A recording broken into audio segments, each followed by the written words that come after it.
بسم اللہ الرحمن الرحیم۔ السلام علیکم۔ مغلیہ سلطنت، جس کا شمار عالم اسلام کی عظیم ترین سلطنتوں میں کیا جاتا ہے، یہ ہندوستان میں قائم مسلمانوں کی عظیم سلطنت تھی جس نے ہندوستان میں کئی سو سال تک حکومت کی تھی۔ اس سلطنت کی بنیاد ظہیر الدین بابر نے 1526 میں پہلی پانی پت کی پہلی جنگ میں دلی سلطنت کے حکمران ابراہیم لودھی کو شکست دے کر رکھی تھی۔ مغلوں کی اس حکومت نے اپنے عروج میں تقریباً پورے برصغیر پر، جس میں موجودہ افغانستان، پاکستان اور بنگلہ دیش کے ممالک پر حکومت کی تھی، لیکن اس سلطنت کا اختتام بھی باقی اسلامی سلطنتوں کی طرح انتہائی دردناک ہوا تھا۔ جنگ آزادی 1857 کے بعد جب انگریزوں نے دلی پر قبضہ کر لیا تو اگلے سال 1858 میں مغلیہ سلطنت کے شاہی افراد کو بہت سی مصیبتوں اور تکالیف کا سامنا کرنا پڑا۔ ان مشکلات کا احوال اردو ادب کے مشہور ادیب خواجہ حسن نظامی نے واقعات اور کہانیوں کی نظر میں اپنی مشہور کتاب بیگمات کے آنسو میں نہایت غمزدہ اور دکھی انداز میں بیان کیا ہے۔ وہ لکھتے ہیں کہ 1857 کی جنگ آزادی میں جب انگریزوں نے سکھوں اور ہندوؤں کی مدد سے جنگ غدر میں آخری مغل بادشاہ بہادر شاہ ظفر کو شکست دی اور دلی شہر پر قبضہ کر لیا، تو انگریزوں نے بہادر شاہ ظفر اور ان کے اہل خانہ کو لال قلعے کی ایک چھوٹی سی کوٹھڑی میں قید کر دیا۔ بہادر شاہ ظفر کو اہل خانہ سمیت قید کیے جانے کے کچھ دنوں ہی بعد انگریزوں نے بہادر شاہ ظفر کے 21 بیٹوں میں سے 18 بیٹوں کو سرعام انتہائی بے دردی کے ساتھ قتل کر دیا، جبکہ انگریزوں کے ظلم و ستم سے بہادر شاہ ظفر کے صرف 3 بیٹے ہی زندہ بچ گئے، جو کہ مرزا جوان بخش، مرزا شاہ عباس اور قسمت بیگ تھے، جنہوں نے مغل خاندان کی نسل کو آگے بڑھایا۔ انگریزوں نے قتل کیے ہوئے 18 شہزادوں میں سے 3 شہزادوں کے کٹے ہوئے سر دلی کے دروازے پر لٹکا دیے۔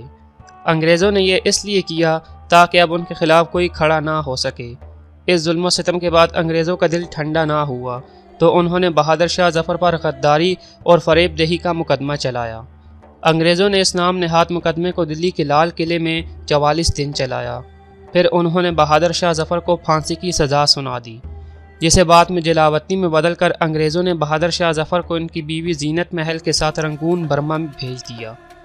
ان کے ساتھ ہی ان کے دونوں بیٹوں مرزا جوان بخش اور مرزا شاہ عباس کو بھی جلاوطن کر دیا گیا۔ وہاں انہوں نے اپنی باقی زندگی نہایت غربت میں گزاری۔ سن 1862 میں جب برما کے شہر رنگون میں جب آخری مغل بادشاہ بہادر شاہ ظفر کا انتقال ہوا تو انگریزوں نے بہادر شاہ ظفر کے 2 بیٹوں مرزا جوان بخش اور مرزا شاہ عباس کو ہندوستان واپس نہ جانے کی شرط پر زندہ رکھا، کیونکہ انگریز یہ جانتے تھے کہ اگر یہ شہزادے واپس ہندوستان چلے گئے تو یہ وہاں کی عوام کو بغاوت پر آمادہ کر کے ہمارے خلاف کھڑے ہو سکتے ہیں۔ یہی وجہ تھی کہ یہ بد نصیب شہزادے پھر کبھی واپس ہندوستان نہ جا سکے اور وہیں رنگون میں ان کی وفات ہوئی۔ شہزادے مرزا شاہ عباس کی شادی رنگون کے ایک سوداگر کی بیٹی سے ہوئی، جس سے ان کی کئی ایک اولادیں ہوئیں، جو کہ آج انتہائی غربت کی حالت میں رنگون کے ایک ڈیگن نامی قصبے میں زندگی گزارنے پر مجبور ہیں۔ دوسرے شہزادے مرزا جوان بخت کی صرف ایک ہی اولاد تھی، جس کا نام مرزا جمشید بخت تھا، جو کہ مرزا جوان بخت کی بیوی نواب زمانی بیگم کے وطن سے تھے۔ سن 1884 میں جگر کی بیماری کی وجہ سے جب مرزا جوان بخت کا انتقال ہوا تو ان کے انتقال کے کچھ ہی سالوں بعد ان کی بیوی نواب زمانی بیگم بھی انتقال کر گئی۔ اپنے والد مرزا جوان بخت اور اپنی والدہ نواب زمانی بیگم کے انتقال کے بعد ان کا بیٹا مرزا جمشید بخت حالات ناسازگار ہونے پر واپس ہندوستان چلا گیا، جہاں مرزا جمشید بخت نے بیگم نادرہ جہاں نامی عورت سے شادی کی، جس سے ان کا صرف ایک ہی بیٹا پیدا ہوا، جس کا نام تاریخی اوراق میں مرزا بیدار بخت بتایا جاتا ہے۔ مرزا بیدار بخت ابھی چھوٹے ہی تھے کہ ان کے والدین کا سایہ ان کے سر سے ہمیشہ کے لیے اٹھ گیا۔ اپنے والدین کے انتقال کے بعد مرزا بیدار بخت چھوٹے موٹے کام کر کے اوقات گزارتے رہے اور آزادی ملنے تک انہوں نے اپنی اصل پہچان چھپائی رکھی۔ آزادی ملنے کے بعد جب سب کو مرزا بیدار بخت کی اصل شناخت ہوئی تو سرکار نے انہیں آخری مغل بادشاہ بہادر شاہ ظفر کے پڑپوتے کی حیثیت سے تنخواہ دینا شروع کر دی۔ 1950 کی دہائی میں مرزا بیدار بخت نے سلطانہ بیگم نامی عورت سے نکاح کیا، جس سے ان کی 5 بیٹیاں اور ایک بیٹا پیدا ہوا۔ مرزا بیدار بخت جب تک زندہ تھے تو بھارت سرکار انہیں چند سو روپے تنخواہ دیا کرتی تھی، لیکن 1980 میں مرزا بیدار بخت کے انتقال کے بعد مرزا بیدار بخت کی بیگم سلطانہ اور ان کے بچوں کو تنخواہ دینا بند کر دی گئی، جس سے کہ ان کے حالات بد سے بدتر ہونے لگے۔ سلطانہ بیگم اپنے اور اپنے بچوں کا پیٹ پالنے کے لیے انہوں نے کلکتہ کے ڈالی گنج علاقے میں چائے کی ایک چھوٹی سی دکان کھول لی۔